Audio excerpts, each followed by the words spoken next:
India's best kept secret ఏంటో తెలుసా? సుభాష్ చంద్రబోస్ గారికి సంబంధించింది. ఇవాళ నేనైతే మీకు చెప్తాను. I'm Sudha Ganti and welcome to our channel. Subhash Chandrabose మనకి ఫ్రీడమ్ రావడానికి మెయిన్ పర్సన్. చాలా తెలివైనవాడు. ఇతను 18th August 1945న ప్లేన్ క్రాష్లో చనిపోయారని చెప్పారు. కానీ అది ఇండియన్స్ ఎవరూ నమ్మలేదు. అసలేం జరిగింది? ఇండియా ఎందుకు ఈ సీక్రెట్ని దాచింది? దీని వెనుక ఉన్న అసలైన రీజన్ ఏంటి? 17th August 1945 afternoon 2 PM Saigon airport నుంచి Mitsubishi KI-21 heavy bomber flight Subhash చంద్రబోస్తో పాటుగా Japan army lieutenant general and Indian army colonel Habibur Rahman ఇంకా ఇద్దరి పైలట్స్తో కలిసి వెళ్లారు. నెక్స్ట్ డే టైవన్లో ఫ్యూయల్ నింపుకొని చాలా స్పీడ్గా రన్వే నుంచి టేక్ ఆఫ్ అయింది. సడన్గా ఒక పెద్ద శబ్దం అది వినిపించింది. బోస్ వెళ్లిన ఫ్లైట్ కూలిపోయింది. అందరూ అక్కడికక్కడే చనిపోయారు. హబీబుర్ రెహమాన్ ఒక్కడే అన్కాన్షియస్ అయ్యాడని చెప్పారు. తర్వాత టైవన్లోనే కార్యక్రమాలు చేశారు. August 23న బోస్ చనిపోయారని అనౌన్స్ చేశారు. తర్వాత బోస్ అస్థికలు జపాన్లోనే రెంకోజీ టెంపుల్లో ఉంచారని చెప్పారు. ఇది మనకి చరిత్ర చెప్పిన కథ. సుభాష్ చంద్రబోస్ January 23, 1897లో పుట్టారు. 1918లో ఫిలాసఫీలో BA చేశారు. కేంబ్రిడ్జ్లో చదువుకున్నారు. 1920లో ఇండియన్ సివిల్స్లో 4th టాపర్గా నిలిచారు. తర్వాత ICSలో జాయిన్ అయ్యారు. ఒకరోజు కాల్కటాలో ఒక పబ్ బయట dogs and Indians are not allowed అని రాసి ఉండడం చూసి ఆయన రక్తం మండిపోయింది.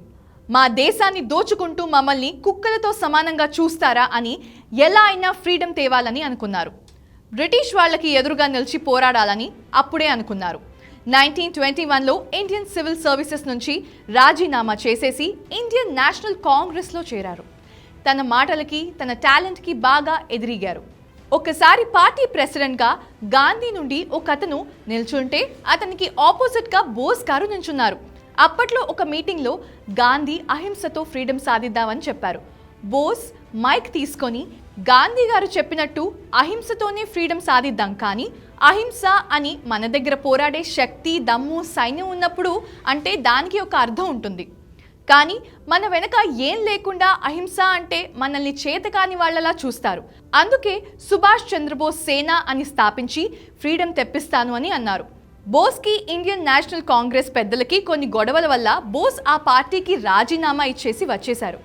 ఇండియాకి ఫ్రీడమ్ రావాలంటే వేరే కంట్రీస్తో ఫ్రెండ్షిప్ చేయాలని తెలుసుకుని బ్రిటిష్కి ఆపోజిట్గా ఉన్న జపాన్, రష్యా, జర్మనీ ఆర్మీని కలుపుకొని బ్రిటిష్ పైన యుద్ధం స్టార్ట్ చేద్దామని అనుకున్నారు. ఫ్రెండ్షిప్ కోసం బోస్ వేరే దేశాలు వెళ్లారు. అలా వెళ్ళిన అతను ఎమిలీ అనే ఒక లేడీని టైపింగ్ స్కిల్స్ ఉండడం వల్ల బోస్కి పర్సనల్ అసిస్టెంట్గా జాయిన్ అయింది. తర్వాత ఇద్దరు ప్రేమలో పడి ఇద్దరు ఎవరికీ తెలియకుండా పెళ్లి చేసుకున్నారు. పెళ్ళైన 5 సంవత్సరాల తర్వాత వీళ్ళకి అనితా బోస్ అనే పాప పుట్టింది. అనితాకి 4 months ఉన్నప్పుడు బోస్ వాళ్ళ వైఫ్ అండ్ పాపకి మళ్ళీ వస్తా అని చెప్పి మాటిచ్చి వెళ్లారు. బోస్ 20 ఏళ్ల పొలిటికల్ లైఫ్లో 11 సార్లు జైలుకి వెళ్లారు. 1940లో బోస్ని బ్రిటిష్ వాళ్ళు జైల్లో పెట్టారు. కోర్టుకి తీసుకెళ్లడానికి ఇంకొక 6 months టైం ఉంది. ఈ టైంలో ఇండియాకి నేను చాలా అవసరం. ఈ టైంలో వేరే కంట్రీ వాళ్ళు మనతో కలిస్తే డెఫినెట్గా ఫ్రీడమ్ వస్తుందని అనుకున్నారు. ఎలా అయినా తప్పించుకోవాలనుకున్నారు. దానికి ఒక ప్లాన్ వేశారు. 3 months బియర్డ్ పెంచారు. ఒక 5 days ఏమీ తినలేదు. ఈ టైంలో బోస్కి ఏదైనా అయితే ఇండియా మొత్తం ఊరుకోదు అని బోస్ ఇంటికి పంపేసి అక్కడ హౌస్ అరెస్ట్ చేశారు. బోస్ తన ఫ్రెండ్ అక్బర్ షాకి సీక్రెట్ టెలిగ్రామ్ పంపారు. అక్బర్ షా తన ఇంటికి రాగానే బోస్ ముస్లింలా మారి మొహమ్మద్ జైద్దీన్ అని పేరు మార్చుకున్నాడు. బోస్ మాయమైపోయాడని తెలిసి ఇండియా అంతా అయోమయంలో పడ్డారు. నిజంగా మాయమైపోయాడా లేదంటే వీళ్ళే చంపేసి అలా చెప్తున్నారా అని బోస్ మారువేషంలో రష్యాకి స్టార్ట్ అయ్యారు. తర్వాత బోస్ తన పేరు మార్చుకున్నారు రష్యాలో యాస్ ఒరాల్డో మజోటాగా. రష్యన్స్ పై కళ్ళు కప్పి జర్మనీకి చేరుకున్నాడు. అక్కడ హిట్లర్ని కలిసి జర్మనీలో యుద్ధ ఖైదీలుగా ఉన్న 10,000 ఇండియన్స్ని విడిపించి హిట్లర్ని ఒప్పించారు. తర్వాత జర్మనీలో రేడియో సర్వీస్ ఒక అనౌన్స్మెంట్ ఇచ్చింది. అదేంటంటే కనపడకుండా మాయమైపోయిన ఇండియాకి చెందిన బోస్ సేఫ్గా బెర్లిన్లో ఉన్నారని న్యూస్ వచ్చింది. హిట్లర్తో చేతులు కలిపిన ఫోటో న్యూస్ పేపర్లో వచ్చింది. అది చూసి బ్రిటిష్ వాళ్ళకి వణుకు పుట్టింది. ఎందుకంటే అప్పట్లో హిట్లర్ ప్రపంచాన్నే శాసించే స్థాయిలో ఉన్నాడని. కానీ తర్వాత 1945లో బోస్ చనిపోయాడని న్యూస్ వచ్చింది. కానీ అది చాలా మంది నమ్మలేదు.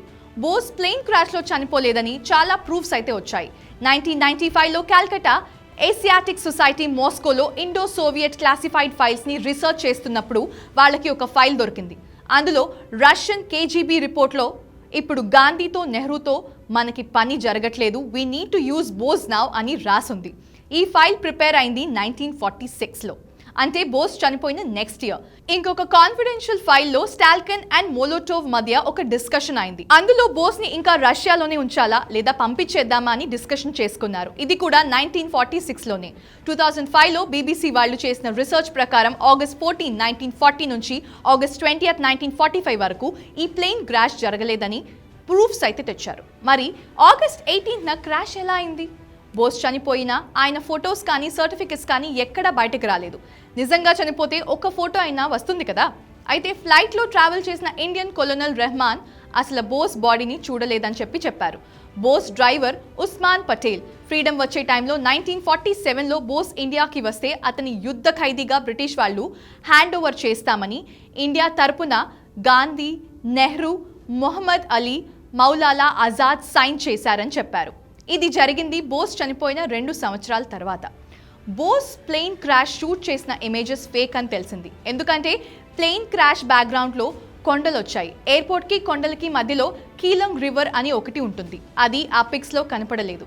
ఇండియాకి ఫ్రీడమ్ వచ్చిన 20 ఏళ్ల తర్వాత లాల్ బహదూర్ శాస్త్రి గారు ఒక శాంతి ఒప్పందం కోసం రష్యాకి వెళ్లే ముందు వాళ్ళ ఫ్యామిలీతో నేను రష్యా నుంచి తిరిగి వచ్చాక మొత్తం ఇండియా షాక్ అయ్యే న్యూస్ ఒకటి చెప్తానని అన్నారు. కానీ ఆయన అనుమానాస్పదంగా గుండెపోటుతో చనిపోయారు.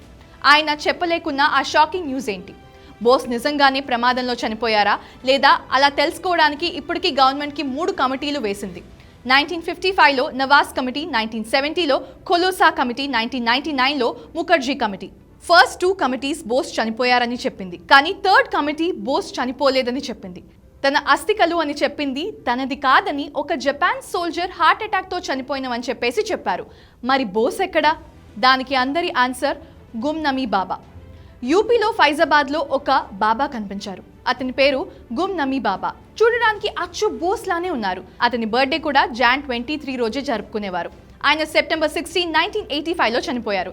చనిపోయిన తర్వాత అతని దగ్గర సూట్ కేసెస్ ఓపెన్ చేసి చూస్తే అందులో golden frame, specs, Rolex watch, pencil, torch, Bose death news paper cuttings, Bose family photos, binoculars, India map దొరికాయి. ఫారెన్సిక్ వాళ్ళు Gumnami Baba and Bose hand writing same అని చెప్పారు. మరి ఎందుకు బోస్ డెత్ని దాచి ఉంచారు? చనిపోకపోతే ఏమైంది మరి? 1945 తర్వాత రష్యాలోని బోస్ సీక్రెట్గా బతికి ఉండాలి, లేదా 1953లో రష్యాలో స్టాలిన్ బోస్ని ఉరి తీశారని చంపేశారని పుకారు కూడా ఉంది, లేదా గుమ్నమీ బాబాలా సీక్రెట్గా బతికి ఉండాలి. ఫ్రీడమ్ టైంలో ఒక యుద్ధ ఖైదీగా ఎనిమీ కంట్రీకి వెళ్లడం కన్నా చనిపోయినట్టు ఫేక్ చేసి సీక్రెట్గా బ్రతకడం బెస్ట్ అనుకుని ఇలా చేశారేమో అని మ్యాక్స్ చాలా మంది అన్నారు. ఈ కాన్స్పిరసీస్ మీద మీ వ్యూ ఏంటో కమెంట్ చేయండి. జై హింద్, దిస్ ఇస్ సుధాగంటి.